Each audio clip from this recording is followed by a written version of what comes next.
আমরা জেনেছি যে ফেরেশতারা মুমিন কাফির সকলের ক্ষেত্রে মায়ের গর্ভে পরিচর্যা করে, আল্লাহর হুকুমে মানুষকে তত্ত্বাবধান ও নিরাপত্তা দিয়ে থাকে, ওহী পৌঁছে দেন, আমল লিপিবদ্ধ, জান কবজ করেন ইত্যাদি।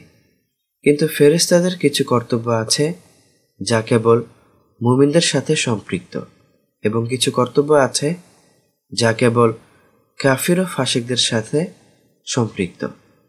আজ আমরা মুমিনদের ক্ষেত্রে ফেরেশতার ভূমিকা কি তা আলোচনা করব। মুমিনদের ক্ষেত্রে ফেরেশতার ভূমিকা হলো: ১. মুমিনদেরকে ভালোবাসা। রাসূলুল্লাহ সাল্লাল্লাহু আলাইহি ওয়াসাল্লাম বলেছেন, আল্লাহ যখন কোনো বান্দাকে ভালোবাসেন তখন তিনি জিবরিলকে ডেকে বলেন, নিশ্চয়ই আল্লাহ অমুককে ভালোবাসেন, অতএব তুমিও তাকে ভালোবাসো। সুতরাং জিবরিলও তাকে ভালোবাসতে লাগেন। অতঃপর তিনি আকাশবাসীদের মধ্যে ঘোষণা করে দেন যে আল্লাহ অমুক বান্দাকে ভালোবাসেন, কাজেই তোমরাও তাকে ভালোবাসো। তখন আকাশবাসীরা তাকে ভালোবাসতে লাগে। অতঃপর পৃথিবীতেও ওই ব্যক্তিকে গ্রহণযোগ্য করার ব্যবস্থা করে দেয়া হয়। ২. মুমিনদের সাহায্য ও সংশোধন করা। সাহাবী হাসান বিন সাবিত রাদিয়াল্লাহু আনহু কবি ছিলেন। তিনি তার কবিতার মাধ্যমে ইসলামের সাহায্য করেছেন। এই জন্য নবী করিম সাল্লাল্লাহু আলাইহি সাল্লাম তাকে দোয়া করে বলেছিলেন, হে আল্লাহ, তুমি ওকে রুহুল কুদুস অর্থাৎ জিবরিল দ্বারা সাহায্য করো। একবার সুলাইমান আলাইহিস সালাম বললেন, আজ রাতে আমি অবশ্যই আমার ১০০ জন স্ত্রীর সাথে মিলন করব। তাতে প্রত্যেকটি স্ত্রী পুত্র সন্তান প্রসব করবে যে আল্লাহর পথে জিহাদ করবে। ফেরেশতা বললেন, আপনি ইনশাল্লাহ বলুন। কিন্তু সুলাইমান আলাইহিস সালাম ইনশাল্লাহ বলতে ভুলে গেলেন। ফলে স্ত্রীদের মধ্যে মাত্র একজন একটি অর্ধাকৃতির শিশু ভূমিষ্ঠ করল। মুহাম্মদ সাল্লাল্লাহু আলাইহি সাল্লাম বলেন, সেই সত্যের কসম যার হাতে আমার প্রাণ আছে, সুলাইমান আলাইহিস সালাম যদি ইনশাল্লাহ বলতেন তাহলে তার আশানুরূপ সন্তান জন্মগ্রহণ করত এবং তারা সকলে অশ্বারোহী হয়ে আল্লাহর পথে জিহাদ করত। একদিন জিবরিল আলাইহিস সালাম মহানবী সাল্লাল্লাহু আলাইহি সাল্লামের নিকট বসা ছিলেন। হঠাৎ আকাশের দিকে তাকিয়ে দেখলেন যে একজন ফেরেশতা অবতরণ করছেন। জিবরিল নবী সাল্লাল্লাহু আলাইহি সাল্লামকে লক্ষ্য করে বললেন, এই ফেরেশতা যখন থেকে সৃষ্টি হয়েছেন তখন থেকে নিয়ে আজ পর্যন্ত কোনোদিন অবতরণ করেননি। ওই ফেরেশতা অবতরণ করে নবী সাল্লাল্লাহু আলাইহি সাল্লামকে সম্বোধন করে বললেন, হে মুহাম্মদ, আপনার প্রতিপালক আমাকে আপনার কাছে পাঠিয়েছেন। তিনি জানতে চান যে আপনাকে কি তিনি একজন সম্রাট ও নবী করে প্রেরণ করবেন, না কেবল একজন বান্দা ও রাসূল করে পাঠাবেন। জিবরিল আলাইহিস সালাম বললেন, হে মুহাম্মদ, আপনি আপনার প্রতিপালকের জন্য নম্র বিনয়ী হন। তখন রাসূলুল্লাহ সাল্লাল্লাহু আলাইহি সাল্লাম বললেন, না, বরং আমি একজন বান্দা ও রাসূল হিসাবে প্রেরিত হতে চাই। রাসূলুল্লাহ সাল্লাল্লাহু আলাইহি সাল্লাম বিনয়ী হওয়াটাই পছন্দ করলেন। ৩. মুমিনদের জন্য ফেরেশতার প্রার্থনা। ফেরেশতারা মুমিনদের জন্য দোয়া করেন, তাদের জন্য করুণা ভিক্ষা করে থাকেন। তেমনি তারা মহানবী সাল্লাল্লাহু আলাইহি সাল্লামের জন্য অনুগ্রহ প্রার্থনা করে থাকেন। মহান আল্লাহ বলেছেন, নিঃসন্দেহে আল্লাহ তাআলা ও তার ফেরেশতারা নবীর ওপর দুরূদ পাঠান। অতএব হে ঈমানদার ব্যক্তিরা, তোমরাও নবীর ওপর দুরূদ পাঠাতে থাকো এবং তাকে উত্তম অভিবাদন পেশ করো। এই জন্য মুমিনরা প্রতিটি সালাতে নবী সাল্লাল্লাহু আলাইহি সাল্লামের ওপরে দুরূদ পাঠ করেন।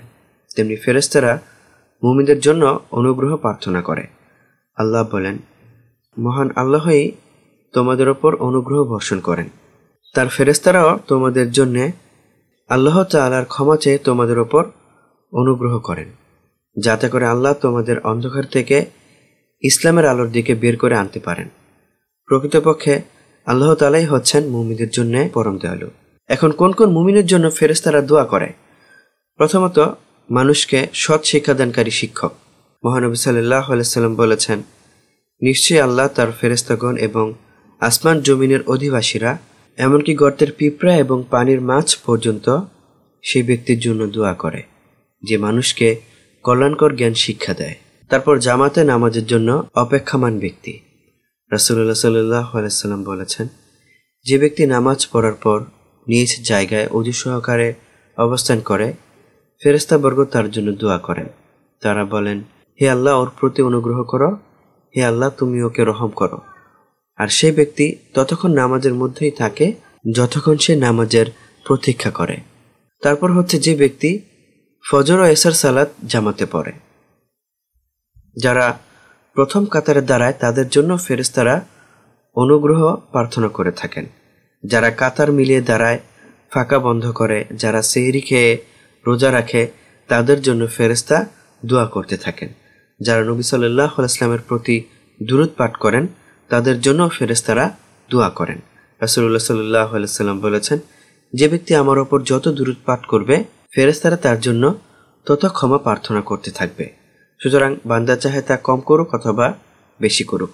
হাদিসে কুদসিতে মহান আল্লাহ বলেন, হে নবী, পৃথিবীর বুকে যে কোনো মুসলিম তোমার উপর একবার দুরূদ পাঠ করবে, আমি তার উপর 10 বার রহমত বর্ষণ করব এবং আমার ফেরেশতা বর্গ তার জন্য 10 বার ক্ষমা প্রার্থনা করবে।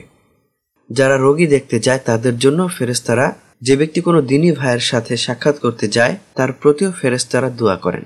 রাসূলুল্লাহ সাল্লাল্লাহু আলাইহি ওয়াসাল্লাম বলেছেন, যে ব্যক্তি কোনো রোগীকে সাক্ষাৎ করে, জিজ্ঞাসাবাদ করে অথবা তার কোনো ভাই যাকে সে আল্লাহর সন্তুষ্ট লাভের জন্য ভালোবাসে তাকে সাক্ষাৎ করে, সে ব্যক্তিকে এক গায়েবী আহ্বানকারী আহ্বান করে বলে, সুখী হও তুমি, সুখকর হোক তোমার ওই যাত্রা, আর তোমার স্থান হোক জান্নাতের প্রাসাদে।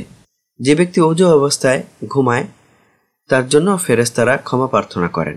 ফেরেশতার দোয়ার কি কোনো প্রভাব আছে? হ্যাঁ, মহান আল্লাহ বলেছেন, তিনি তোমাদের প্রতি অনুগ্রহ করেন এবং তার ফেরেশতাগণ তোমাদের জন্য অনুগ্রহ প্রার্থনা করেন।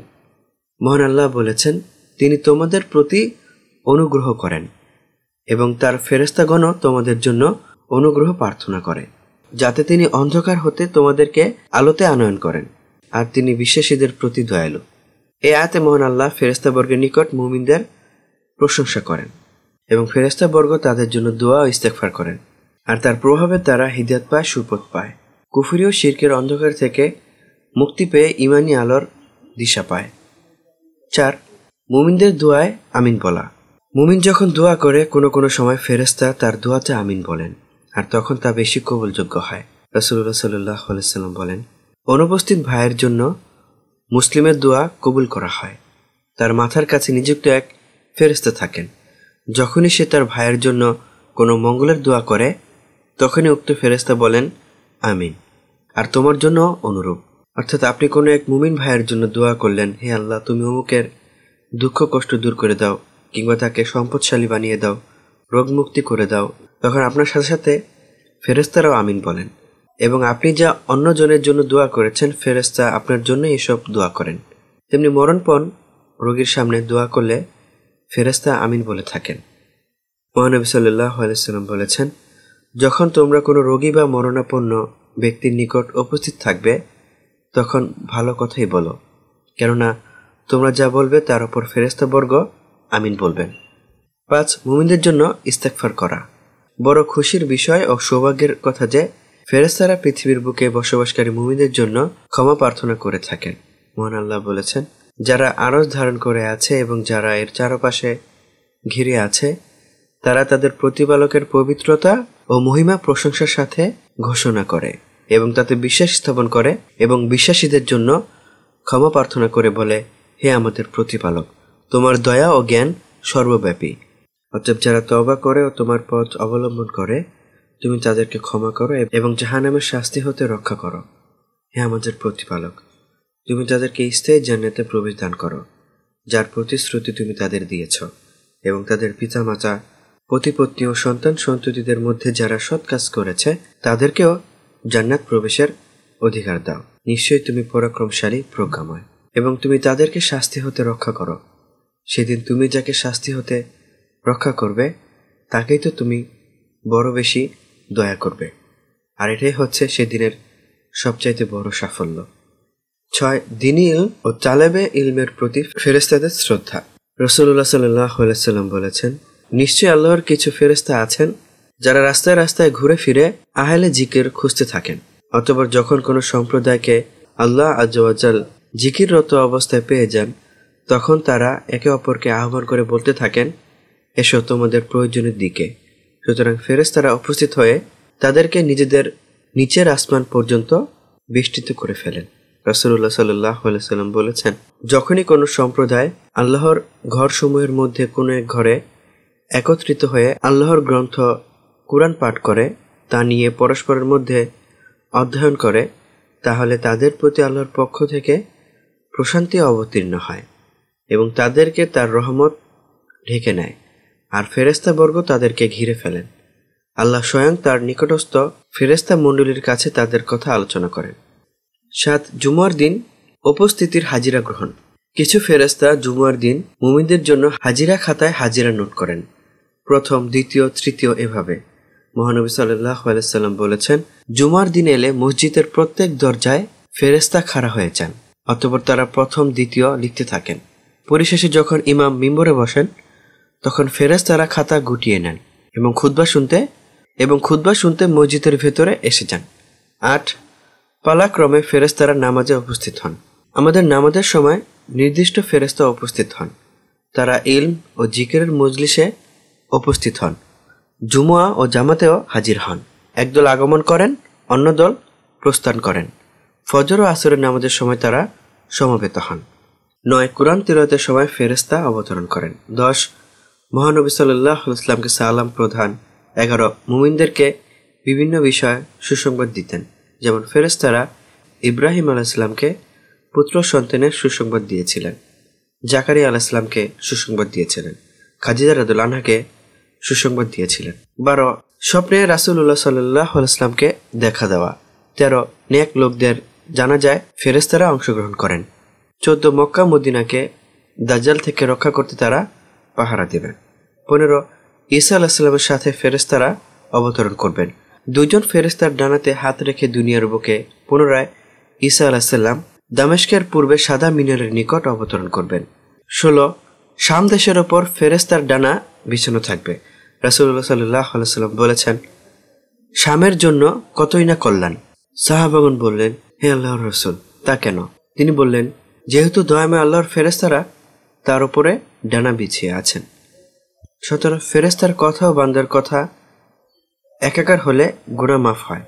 মহানবী সাল্লাল্লাহু আলাইহি ওয়াসাল্লাম বলেছেন, ইমাম যখন গায়রুল মাগদুবি আলাইহিম ওয়ালাদ-দাল্লিন বলবে তখন তোমরা আমিন বলো, কারণ ফেরেশতাবর্গ আমিন বলে থাকেন আর ইমামও আমিন বলে। যার আমিন বলা ফেরেশতাবর্গের আমিন বলার সাথে সাথে হয় তখন তার পূর্বের পাপরাশি মাফ করে দেয়া হয়।